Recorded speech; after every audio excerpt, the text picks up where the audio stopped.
Hi friends, welcome to my channel learning with Prachi. और आज हम लेने वाले हैं क्लास 12 फिजिकल एजुकेशन के most important MCQs. So without wasting any time, let's get started.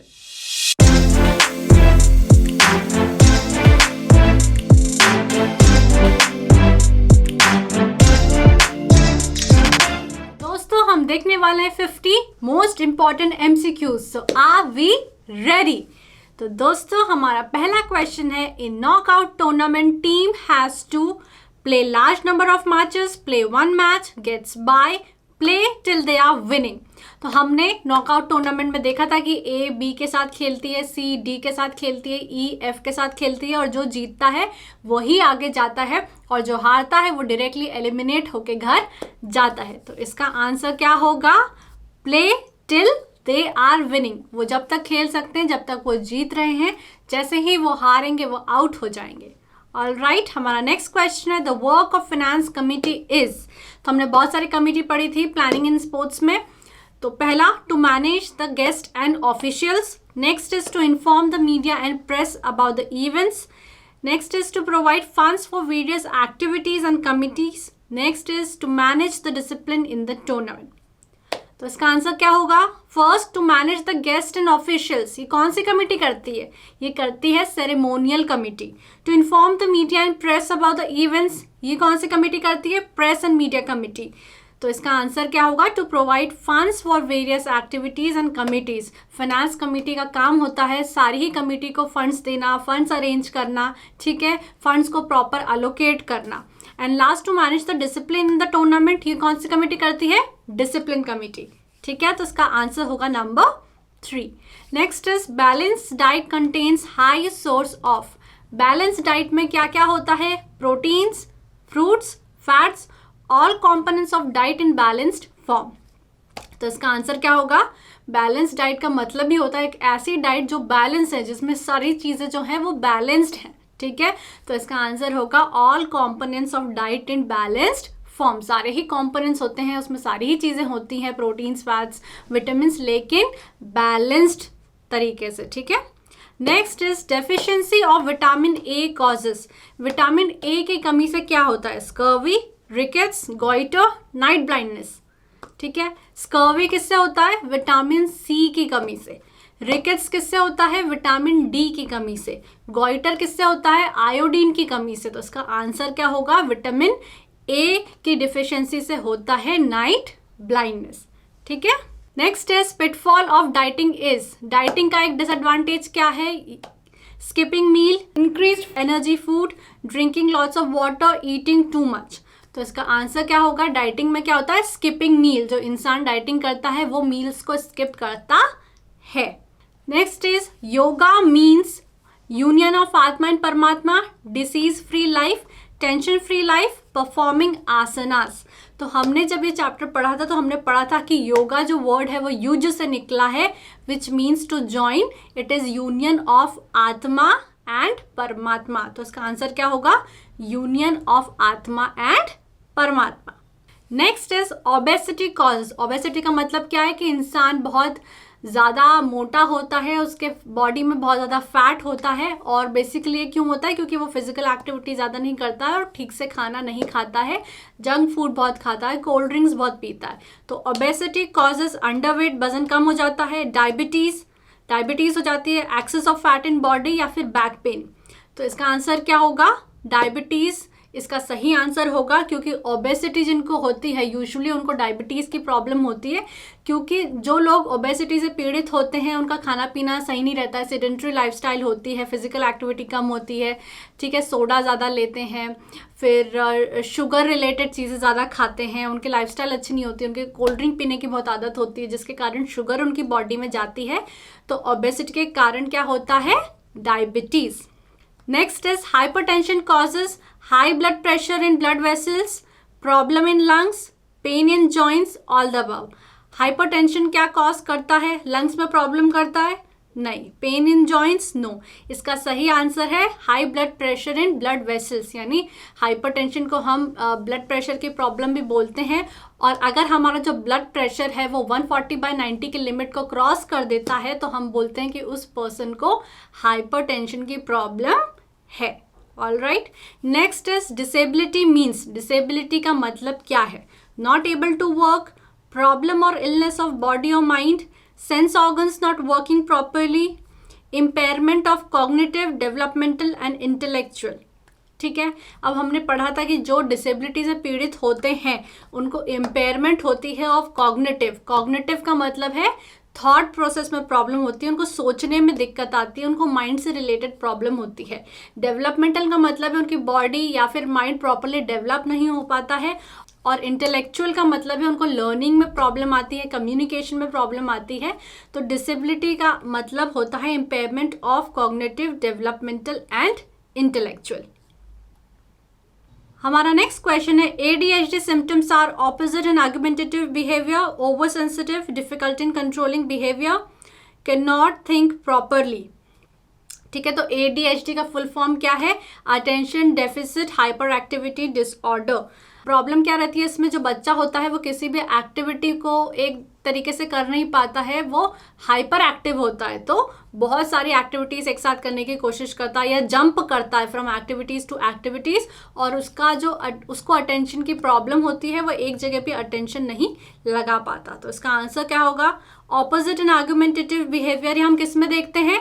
ये हम ODD में देखते हैं, ऑपोजिशनल डिफाइंड डिसऑर्डर में. ठीक है, इसमें क्या होता है, जो बच्चा होता है बहुत झगड़ालू किस्म का हो जाता है, अपने पेरेंट्स के साथ उसके बहुत प्रॉब्लम्स होते हैं, फ्रेंड्स के साथ प्रॉब्लम्स होते हैं, हर चीज़ में वो आर्ग्यूमेंट करता है और लेटर स्टेजेस में वो फिजिकल वायलेंस भी कर सकता है. ठीक है, तो इसका आंसर क्या होगा? Difficulty in controlling behaviour, hyperactivity and inattention. ठीक है. Next is later childhood stage is between 1 to 2 years, 2 to 6 years, 7 to 12 years, 13 to 19 years. तो ये हमने पढ़ा था मोटर डेवलपमेंट वाले चैप्टर में कि 1 to 2 years वो उसका इन्फेंसी पीरियड होता है, इन्फेंट होता है, वो 2 से 6 साल में उसका अर्ली चाइल्डहुड चलता है, और लेटर चाइल्डहुड उसका शुरू होता है 7 to 12 years में, एंड 13 to 19 में वो एडोलेसेंस की स्टेज में होता है. तो इसका आंसर क्या होगा? 7 to 12 years. Next is the main cause of kyphosis is. Kyphosis में क्या होता है? Abnormal curvature of spine at front. ठीक है, जो हमने हाफ मून से उसको रिलेट करा था जब हमने ये चैप्टर पढ़ा था कि जो स्पाइन का कर्वेचर होता है वो अब नॉर्मल होता है. All right. तो इसका कॉज क्या हो सकता है? Wrong sitting and standing posture, wrong footwear, wrong sleeping posture, wrong walking style. तो इसका सही आंसर होगा क्या? Number 1, wrong sitting and standing posture. Wrong footwear से हमको फ्लैट फुट की प्रॉब्लम होती है. ठीक है. Next is lordosis can be corrected through. Lordosis में क्या होता है? लंबर स्पाइन की प्रॉब्लम होती है, जैसा कि हमने पढ़ा था. तो इसमें क्या होता है? बैकवर्ड बेंडिंग एक्सरसाइजेस से ठीक हो सकता है, फॉरवर्ड बेंडिंग एक्सरसाइज से क्या ये ठीक हो सकता है, वॉकिंग ऑन सैंड से ठीक हो सकता है, या साइडवर्ड बेंडिंग एक्सरसाइज. तो इसका राइट आंसर होगा फॉरवर्ड बेंडिंग से लॉर्डोसिस ठीक हो सकता है. ये आपको याद रखना है. नेक्स्ट इज बो लेग्स डिफॉर्मिटी इज. तो बो लेग्स में हमने पढ़ा था कि जो पाँव होते हैं, जो लेग्स होते हैं, उसके बीच में वाइड गैप होती है और एक वो बो के जैसा दिखता है. तो इसके ऑप्शंस क्या हैं? Wide gap between knees, knees collide with each other, knees एक साथ टकराती है, प्लेन फुट सोल, जो फुट का सोल होता है वो प्लेन होता है, या शोल्डर्स बिकम राउंड. अब इसमें हमने पढ़ा था कि नीज आपस में कब टकराती है? नॉक नीज में. प्लेन फुट की प्रॉब्लम कब होती है? फ्लैट फुट में. और शोल्डर्स राउंड कब होते हैं? राउंड शोल्डर्स में. तो इसका आंसर क्या होगा? Bow legs deformity is wide gap between knees. तो answer number 1. Next is 50 metre sprint test is use to measure. 50 metre sprint test हम क्यों करवाते हैं? डिस्टेंस को मेजर करने के लिए, एक्सेलरेशन एंड स्पीड देखने के लिए, लेग स्ट्रेंथ को देखने के लिए, या कार्डियोवैस्कुलर एंड्योरेंस को देखने के लिए. तो 50 मीटर स्प्रिंट जब हमने पढ़ा था तो हमने देखा था कि ये यूज होता है एक्सेलरेशन एंड स्पीड को चेक करने के लिए. लेग स्ट्रेंथ के लिए हम बहुत सारे दूसरे टेस्ट करते हैं, जैसे कि standing broad jump test, chair stand test, और कार्डियोवैस्कुलर एंड्योरेंस को हम चेक करते हैं 600 मीटर टेस्ट से. ठीक है, तो इसका आंसर क्या होगा? Acceleration and speed. किसी भी एथलीट के एक्सेलरेशन और स्पीड को चेक करने के लिए, टेस्ट करने के लिए हम करते हैं 50 मीटर स्प्रिंट टेस्ट. दोस्तों हमारा next question, the purpose of sit and reach test is to check.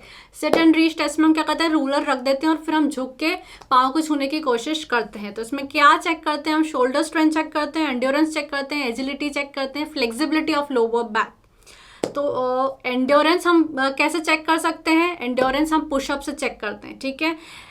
Agility हम चेक करते हैं शटल रन टेस्ट से, और सिट एंड रीच टेस्ट से हम चेक करते हैं फ्लेक्सिबिलिटी ऑफ लोअर बैक, हम कितना झुक के अपने पैरों को टच कर सकते हैं। तो इसका आंसर होगा the purpose of sit and reach test is to check flexibility of lower back.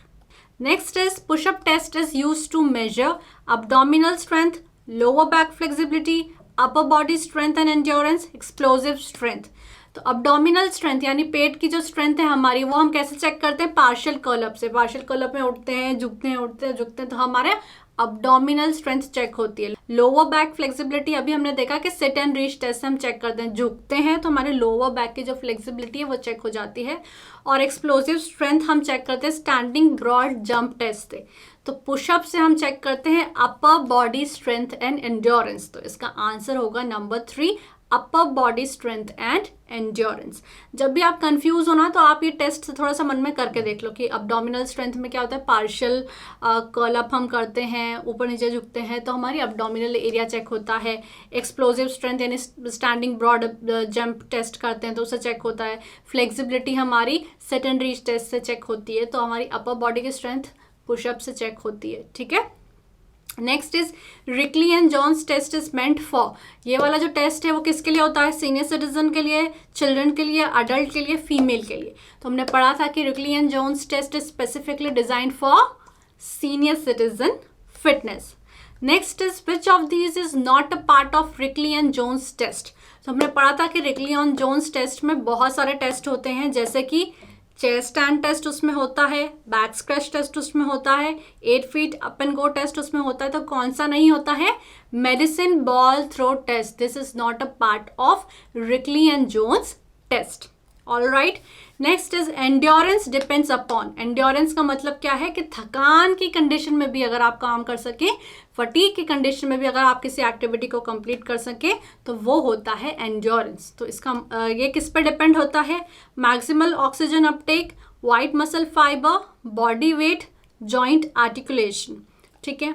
तो ये हमने चैप्टर में पढ़ा था कि वाइट मसल फाइबर क्यों होती है। वाइट मसल फाइबर को हम फास्ट ट्विच मसल फाइबर भी बोलते हैं, they are responsible for speed. Body weight किसके लिए जिम्मेदार होता है, स्ट्रेंथ के लिए। और जॉइंट आर्टिकुलेशन से हम फ्लेक्सिबिलिटी चेक करते हैं। तो हमारा एंड्योरेंस डिपेंड करता है मैक्सिमल ऑक्सीजन अपटेक पे, यानी कि the highest rate at which oxygen can be taken up by the body and consumed by the body. तो जितना अच्छे से हमारी बॉडी ऑक्सीजन को अंदर ले पाएगी और उसको कंज्यूम कर पाएगी, उतना ही अच्छा हमारा एंड्योरेंस होगा। तो endurance depends upon maximal oxygen Uptake, ठीक है। या क्वेश्चन कभी कभी ये भी आ सकता है कि मैक्सिमल ऑक्सीजन अपटेक क्या है, तो it's the highest rate at which oxygen can be taken up by the body and consumed by the body, ठीक है। Next is दैश determines speed. अभी हमने डिस्कस करा कि वाइट मसल फाइबर को हम फास्ट ट्विच मसल फाइबर भी बोलते हैं और वही जिम्मेदार होते हैं हमारी स्पीड के लिए। रेड मसल फाइबर याद कैसे रखोगे, रेड से हम लाल यानी खून याद रखेंगे। तो रेड मसल फाइबर हमारी एंड्योरेंस के लिए जिम्मेदार होती है। रेड मसल फाइबर को हम स्लो ट्विच मसल फाइबर भी कहते हैं, क्योंकि ये ज़्यादा ऑक्सीजन कैरी करती हैं, तो इससे हमारा एंड्योरेंस अच्छा होता है, क्योंकि मैक्सिमल ऑक्सीजन अपटेक हमारा बढ़ जाता है, ठीक है। कार्डियोवैस्कुलर एंड्योरेंस से चेक होता है क्या, नहीं। मसल लेंथ किस लिए जिम्मेदार होती है, हमारी स्ट्रेंथ के लिए जिम्मेदार होती है। जिनकी ज़्यादा स्ट्रेंथ होती है उनकी मसल लेंथ भी अच्छी होती है, ठीक है। So what is the factor responsible for speed, white muscle fibre, क्योंकि वाइट मसल फाइबर को हम फास्ट ट्विच मसल फाइबर भी बोलते हैं और वो हमारी स्पीड के लिए जिम्मेदार होता है। Next is the prime objective of first aid is. First aid क्यों यूज होता है, take the victim to the hospital, hospital ले जाने के लिए उसको, to provide water and food to the victim, victim को पानी और खाना देने के लिए, इमीडिएट एंड टेम्पररी केयर, या फिर पुलिस को बुलाने के लिए। तो हमको पता है कि फर्स्ट एड इसलिए दिया जाता है ताकि हम विक्टिम को इमीडिएट हेल्प प्रोवाइड कर सके और टेम्पररी केयर दे सके। तो इसका आंसर क्या होगा, option number 3। Next is contusion. Contusion में हमने पढ़ा था क्या होता है, स्किन नीली पड़ जाती है, स्किन छिलती नहीं है, उसका जो लेयर है वो ब्रेक नहीं होता है, लेकिन स्किन नीली पड़ जाती है, ठीक है। सो कट ओवर स्किन ये होता है क्या, कट होता है क्या, डैमेज ऑफ सॉफ्ट टिश्यू, हाँ डैमेज ऑफ सॉफ्ट टिश्यू होता है क्योंकि ये एक सॉफ्ट टिश्यू इंजुरी भी है और इसमें हमारा सॉफ्ट टिश्यू जो है वो डैमेज हो जाता है। तो कट ओवर स्किन किस में होता है, इंसिशन और लैसिरेशन में कट होता है, ठीक है। एब्रेशन में क्या होता है, एब्रेशन में स्किन जो है वो छिल जाती है। डैमेज ओवर मसल्स किस में होता है, क्रैम्प में या फिर स्ट्रेन में। स्ट्रेन में और क्रैम्प में हम मसल की प्रॉब्लम से डील करते हैं। और डिस्प्लेसमेंट ऑफ बोन्स तो हमने किस में पढ़ा था, डिसलोकेशन में, ठीक है। तो कॉन्ट्यूशन का मतलब क्या है, डैमेज ऑफ सॉफ्ट टिश्यूज, ठीक है। Types of fracture, hairline fracture, stress fracture, oblique fracture, all the above. तो फ्रैक्चर्स में हमने पढ़ा था कि ये सारे ही टाइप के फ्रैक्चर होते हैं। हेयरलाइन फ्रैक्चर भी होता है मामूली सा फ्रैक्चर, स्ट्रेस फ्रैक्चर जो काफ़ी स्ट्रेस लेने से हो जाता है, ऑब्लिक फ्रैक्चर जिसमें हमने पढ़ा था कि जो हमारी बोन है वो डायगनली कट जाती है। तो इसका आंसर क्या होगा, all the above. Sprain injury usually occurs over, sprain injury कहाँ पे होती है, स्किन में होती है, लिगामेंट में होती है, मसल्स में होती है, बोन में होती है। अब इसमें बहुत सारे लोग कंफ्यूज हो जाते हैं जो अच्छे से पढ़ के गए हैं। स्किन से तो रिलेटेड हमारी कौन सी इंजुरी है, अब्रेशन और कॉन्ट्यूशन वाली, और मसल से रिलेटेड हमारी जो इंजुरी होती है वो होती है क्रैम्प एंड स्ट्रेन, ठीक है, जिसको हम मसल पुल भी बोलते हैं। स्ट्रेन का मतलब क्या है, मसल पुल हो जाती है। और स्प्रेन जो है वो लिगामेंट और जॉइंट से रिलेटेड प्रॉब्लम होती है, ठीक है। There is a difference between ligament and muscles, ठीक है। तो मसल से रिलेटेड जो प्रॉब्लम है वो है क्रैम्प और स्ट्रेन, और लिगामेंट से रिलेटेड जो प्रॉब्लम होती है जिसको हम जॉइंट की प्रॉब्लम भी बोल सकते हैं वो होती है स्प्रेन। तो sprain injury usually occurs over ligaments, ठीक है। लिगामेंट्स के अगर ऑप्शन में जॉइंट हो तो जॉइंट ही आंसर होगा, ठीक है, लिगामेंट्स और joint. Extension is the movement in which, extension करते हैं हम तो उसमें क्या होता है, body part moves away from the body, body part जो होता है बॉडी से दूर जाता है। एंगल ऑफ जॉइंट रिड्यूसेस, जो एंगल है वो रिड्यूस होता है। Angle of joint increases, increase होता है। Combination of all movement, body part moves away from the body, तो वो क्या होता है, एबडक्शन, ठीक है। और पास आता है तो adduction. Angle of joint reduces, reduces हो तो कौन सा होता है, फ्लेक्शन। और एक्सटेंशन में क्या होता है, जो एंगल है वो इंक्रीज होता है। तो इसका आंसर होगा option number 3, extension is the movement in which the angle of joint increases, ठीक है। Next is personality of the individual can be जज थ्रू, हम एक पर्सन की पर्सनालिटी को कैसे जज कर सकते हैं, फिजिकल डायमेंशन से कि वो कैसा दिखता है, कॉग्निटिव डायमेंशन से कि वो कैसे सोचता है, सोशल डायमेंशन से कि वो सोशली कैसा है, लोगों से कैसे बातें करता है, सोसाइटी में वो कैसे बिहेव करता है, या फिर ऑल द अबव। तो ये हमने पढ़ा था कि पर्सनालिटी बहुत सारी चीज़ों पर डिपेंड होती है, it is combination of physical, cognitive and social dimension. तो इसका आंसर होगा all the above. Ectomorphic personality has, ectomorphic हमने शेल्डन्स क्लासिफिकेशन में 3 टाइप की पर्सनालिटी पढ़ी थी, एंडोमॉर्फिक, एक्टोमॉर्फिक एंड मीसोमॉर्फिक। एंडो मतलब जो अंडे जैसे गोल गोल होते हैं, मोटे होते हैं, एक्टो दुबले पतले होते हैं, और मीसो कौन होते हैं, मस्क्यूलर होते हैं। तो large body structure with fat, ये कौन से होते हैं, endomorphic. Medium body with muscular structure, mesomorphic. Lean and thin, ectomorphic. तो इसका आंसर क्या होगा, लीन एंड थिन।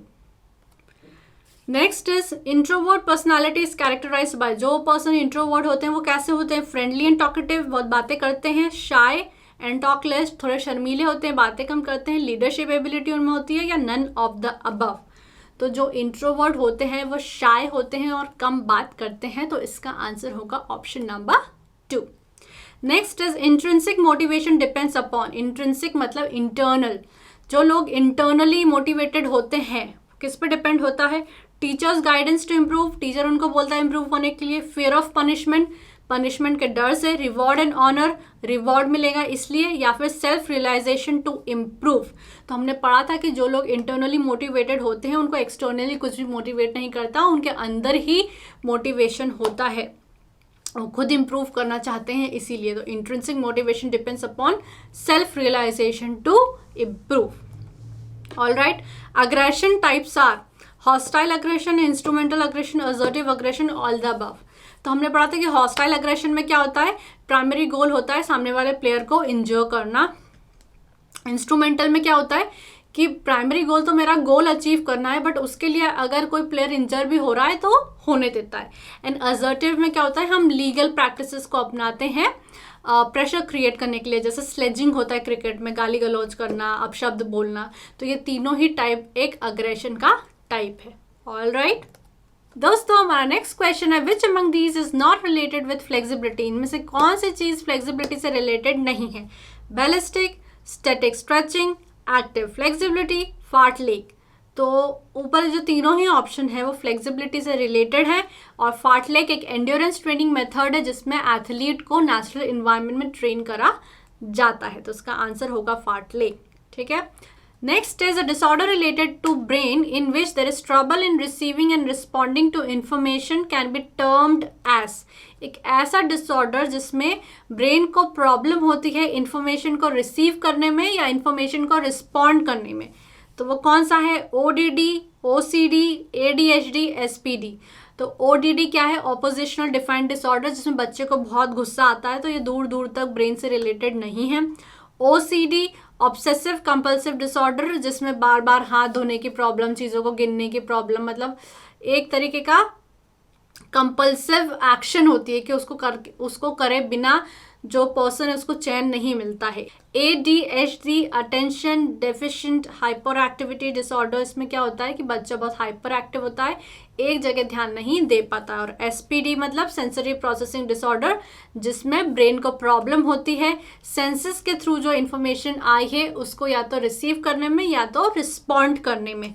तो यहाँ पे कौन सा ऑप्शन होगा? SPD is a disorder related to brain in which the brain has trouble receiving and responding to information. All right. Which among these is a sitting asana? इनमें से कौन सा आसना है जो सिटिंग आसना है, जो खड़े खड़े नहीं करते हैं, बैठ के करते हैं?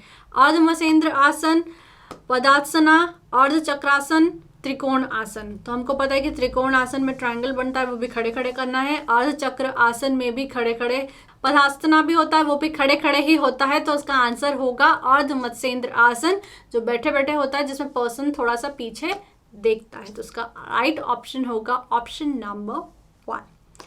Which of the following is not a cognitive disability? इनमें से कौन सी डिसेबिलिटी एक कॉग्निटिव डिसेबिलिटी नहीं है? Dyslexia, hyper activity, memory disorder, sensory impairment.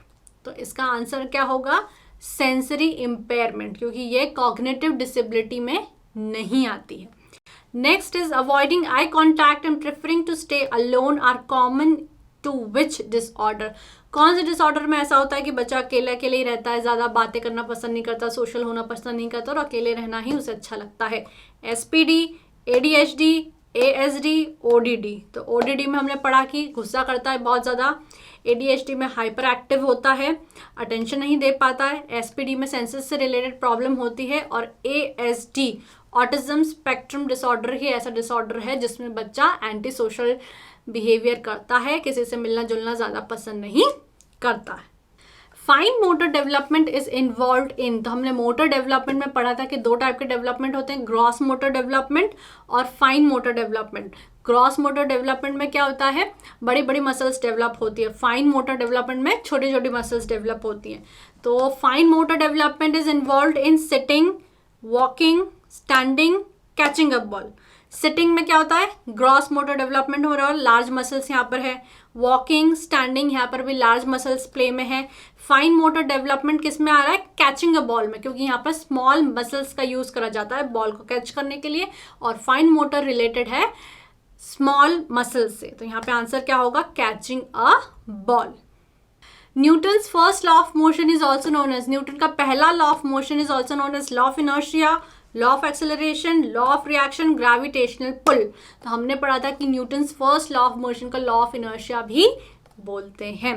Which of the following is a micronutrient? Micronutrient इसमें से कौन सा है? Carbohydrates, fats, water, vitamins. तो इसका आंसर क्या होगा? विटामिन्स। विटामिन्स की बहुत ही लार्ज क्वांटिटी में हमारी बॉडी को जरूरत नहीं होती है, लेकिन माइक्रो छोटी क्वांटिटी में जरूरत होती है। तो इनमें से कौन सा है micronutrient? Vitamins. Next is, what is the formula to determine number of matches in league fixture for even number of teams? League fixture में जब इवन नंबर ऑफ टीम्स हो तो कौन सा फॉर्मूला यूज होता है? n+1/2, n-1/2, n-1/2, n+1/2। तो इसका आंसर क्या होगा? थर्ड, n-1 होल बाय 2, क्योंकि इसमें क्या होता है जब इवन नंबर ऑफ टीम्स होती है तो n-1 करते हैं हम। तो इसका राइट आंसर होगा option number 3। AAHPER general fitness test consist of pull ups, sit ups, shuttle run, all of these. तो हमने पढ़ा था कि AAHPER जनरल फिटनेस टेस्ट में ये सारी ही चीज़ें होती हैं, पुल-अप, सिट-अप्स, शटल रन। तो इसका आंसर होगा all of these. Next is the amount of oxygen which can be absorbed and consumed by the working muscles from blood is called oxygen absorption, oxygen transport, oxygen uptake, energy reserve। तो अभी हमने discuss करा था कि oxygen Uptake में क्या होता है, बहुत सारी ऑक्सीजन बॉडी कंज्यूम करती है और उसका यूटिलाइज करती है और उससे ही हमारा एंड्योरेंस भी बिल्डअप होता है। तो the amount of oxygen which can be absorbed and consumed by the working muscles from blood is called oxygen Uptake. All right. Which one of these is a long-term effect of exercise on cardiovascular system? जब हम बहुत exercise करते हैं long term के लिए तो हमारे cardiovascular system पे क्या इफेक्ट पड़ता है?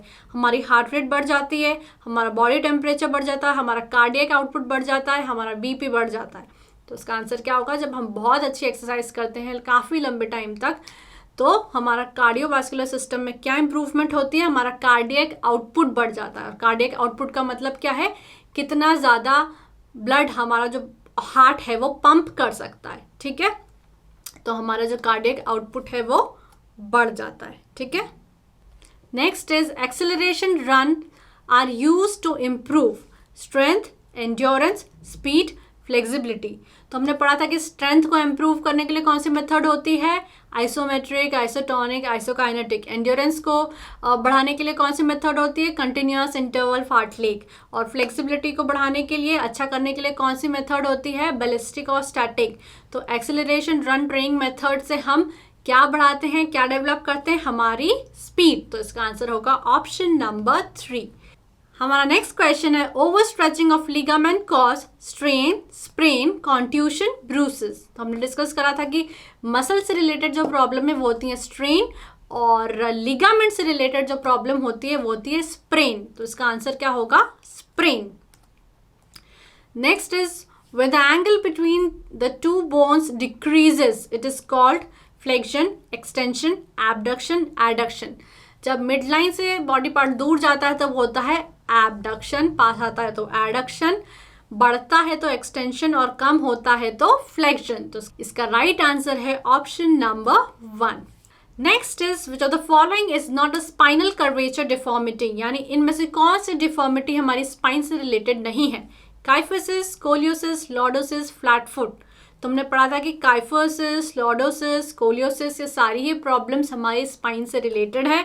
लेकिन फ्लैट फुट में क्या होता है? जो हमारा फुट होता है उसमें आर्क न बन के वो फ्लैट होता है। तो जो फ्लैट फुट है वो हमारे स्पाइन से रिलेटेड नहीं है, वो हमारे पैर से रिलेटेड है। तो इसका राइट आंसर होगा option number 4। Next is gomukh asan and padmasan are perform to rectify which postural deformity. Gomukh asan और पद्मासन आसन हम क्यों करते हैं? कौन सी पॉस्चरल डिफॉर्मिटी को ठीक करने के लिए?